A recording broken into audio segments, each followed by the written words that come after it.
시청자 여러분 안녕하십니까? VOA 뉴스투데이 시작합니다. 북한이 지난해 말 새로운 전략무기 공개를 예고한 것과 관련해 미국 북부사령관은 미국 본토 위협 역량을 진전시킬 수 있는 대륙간 탄도미사일 ICBM일 것으로 예상했습니다. 앨런 샤퍼 국방부 부차관은 북한의 핵전력 향상에 우려를 표하면서 비핵화 협상은 북한의 인권 문제와 국제규범 준수라는 전제 조건이 필요하다고 강조했습니다. 첫 소식 김시영 기자의 보도입니다. 상원 군사위원회 청문회에 출석한 테런스 오쇼너시 미국 북부사령관 겸 북미항공우주방위사령관은 북한이 미국 본토를 위협할 수 있는 훨씬 더 뛰어난 대륙간 탄도미사일 ICBM의 비행 실험을 할 준비가 돼 있을 수 있다고 말했습니다. 오쇼너시 사령관은 서면 답변을 통해 지난해 말 북한 김정은 위원장은 새로운 전략무기가 무엇인지 구체적으로 밝히진 않았지만 최근 엔진 실험 등은 이런 준비를 시사했다는 겁니다. 또 북한은 2017년 수소폭탄뿐만 아니라 미국에 도달할 수 있는 2개의 ICBM을 성공적으로 실험했다고 상기하면서 지난해 북한은 신형 단거리 미사일 시스템 실험 등을 감행하면서 궁극적으로 그들의 전략 시스템에 통합될 수 있는 기술의 진전을 이뤘다고 평가했습니다.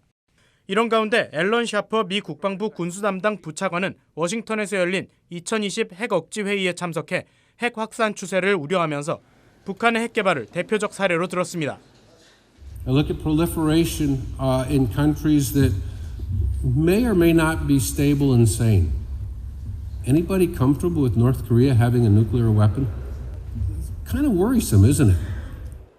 샤퍼 부차관은 그러면서 미국의 핵 억지력이 충분한지에 대한 의문도 제기했습니다. 새로운 전략무기 개발 등 북핵 확산과 관련한 VOA의 질문에는 자신은 북한을 신뢰하지 않는다면서 북한 비핵화 협상의 전제는 북한 주민들에 대한 인권 존중과 국제규범 수용이라고 강조했습니다.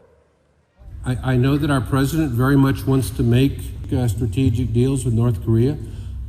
I wish him well, but I think it will have to be under the terms and points of reference of acceptance of human rights for people, of acceptance of intellectual property, and acceptance of international norms. So you have to start there. 샤퍼 부차관은 이어 화학, 생물학 무기 등 모든 대량 살상 무기에 대한 방어가 중요하지만 핵 억지력은 가장 주목해야 할 부분이라고 강조했습니다. VOA 뉴스 김시영입니다. 미국 국방부의 2021 회계연도 예산 가운데 연구개발 부문이 가장 큰 비중을 차지했으며 극초음속 무기와 인공지능 등 미래전에 대비한 투자가 특히 강조된 것으로 나타났습니다. 미 국방부는 지난 10일 의회에 요청한 2021 회계연도 예산에서 중국의 인공지능과 5G 기술, 러시아의 사이버 전력과 북한 핵개발 프로그램을 점증하는 위협으로 지목하고 이에 대한 대응으로 연구개발 시험과 평가 부문에 전체 국방 예산의 15%인 1,066억 달러를 배정했습니다. 특히 북한의 핵과 미사일 등에 대한 대응의 성격을 띤 핵전력 현대화에 289억 달러가 이지스 탄도미사일과 고고도 미사일 방어체계 사드 등 미사일 방어 분야에 203억 달러가 배정돼 전년도보다 관련 분야 예산을 크게 늘린 것으로 나타났습니다. 미국 법무부가 북한 이란의 제재 회피와 불법 행위에 가담하고 도운 혐의로 중국의 통신장비 제조업체 화웨이를 추가로 기소했습니다. 미국 법무부는 13일 공개한 기소장에서 화웨이가 2008년부터 북한 내 수많은 사업과 통신기술 프로젝트에 관여해왔으며 북한과의 사업과 협력을 은폐하기 위해 북한에 제품을 보낼 때 회사 로고를 넣지 말라는 지시를 했다고 밝혔습니다. 화웨이는 또 북한에서 회사가 어떤 활동을 했는지 확인할 수 없도록 거래 과정을 확인하는 정부기관들을 호도했다고 지적했습니다. 화웨이는 미국 기업에 대한 영업 기밀과 지적재산 탈취 등의 혐의로 지난해 1월 미국 법무부에 의해 기소됐으며 지난해 7월에는 북한의 상업용 무선통신망 구축과 유지를 비밀리에 도운 혐의를 받아 도널드 트럼프 대통령이 조사를 지시한 바 있습니다. 캄보디아 정부는 유엔 안보리 대북 결의에 따라 자국 내 모든 북한 사업체를 폐쇄했으며 북한 소유 금융자산과 계좌도 더 이상 존재하지 않는다고 밝혔습니다. 또한 캄보디아 내 북한 노동자 전원을 지난해 말 북한으로 송환시켰다고 말했습니다. 지다겸 기자가 취재했습니다. 캄보디아는 유엔 안보리 대북제재위원회에 지난달 20일 처음 제출한 이행 보고서를 통해 캄보디아 내 식당과 박물관 등 모든 북한 사업체를 폐쇄했다고 밝혔습니다. 북한 소유 부지 등에 대한 영사 목적의 사용을 금지한 안보리 결의 2321호 18항에 따른 결정이라고 설명했습니다. 또 캄보디아 상무부는 지난해 12월 30일 북한 회사 11곳의 등록을 취소했으며 앞서 지난 6월에는 또 다른 북한 회사 글로리 월드와이드 글로우의 등록도 취소했다고 밝혔습니다. 수도 푸놈펜과 유명 관광지 시엠레아프에 위치한 8개의 북한 식당을 폐쇄하고 관광 면허 해지도 보고했습니다. 캄보디아는 북한과의 상징적 협력 사업이었던 앙코르 파노라마 박물관 폐쇄 배경도 설명했습니다. 안보리 결의 2371호에 따라 북한의 만수대해외 개발회사 그룹의 UN 제재 대상 지정을 근거로 지난해 12월 4일 해당 박물관을 폐쇄했으며 현재는 박물관의 모든 자산에 대한 관리와 유지, 보호를 하고 있다는 겁니다. 보고서는 또 캄보디아 내 북한의 개인과 기업이 개설하거나 소유한 은행 계좌나 금융 자산이 없다면서도 캄보디아 주재 북한 대사관의 금융 계좌 폐쇄 사실도 공개했습니다. 북한 대사관 소속 담당관 신철이 2개의 금융기관에 소유하고 있던 7개의 은행 계좌가 2017년부터 폐쇄됐다는 겁니다. 이어 북한 노동자 115명이 푸놈펜과 시엠레아프에서 일해왔지만 지난해 12월 22일 기준으로 모두 송환됐으며 북한인에 대한 비자 연장도 하지 않는다고 설명했습니다. 캄보디아는 북한과 관련된 모든 조사를 진행하기 위해 2018년 부처 간 특별실무팀을 개설했다면서 앞으로도 유엔 안보리 대북 제재 결의를 지속적으로 이행하고 구체적인 조치를 취할 것이라고 말했습니다. 후에 뉴스 지다겸입니다. 대형 선박이 수시로 드나들었던 북한 석탄 항구의 움직임이 최근 크게 둔화된 것으로 파악됐습니다.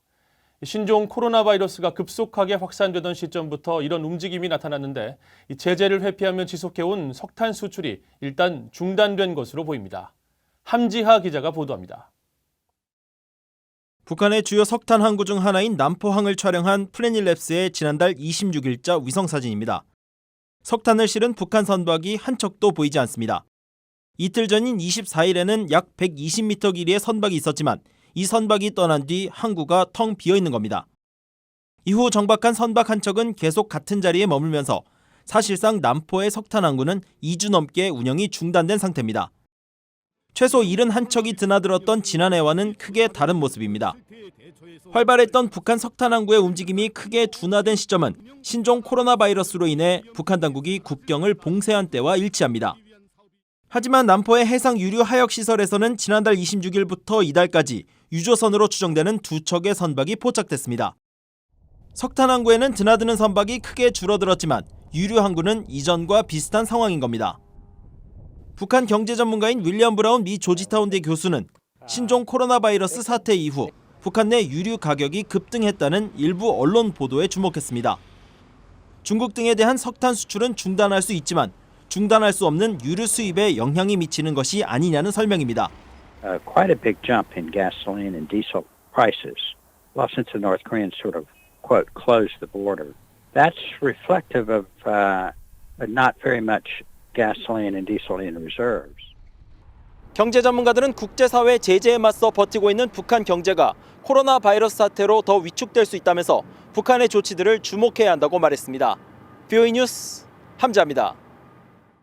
국제적십자연맹은 북한이 신종 코로나 바이러스 감염증 발생 가능성에 대비하기 위해 개인 보호 장비와 진단 키트 등의 물품을 긴급하게 필요로 한다고 밝혔습니다.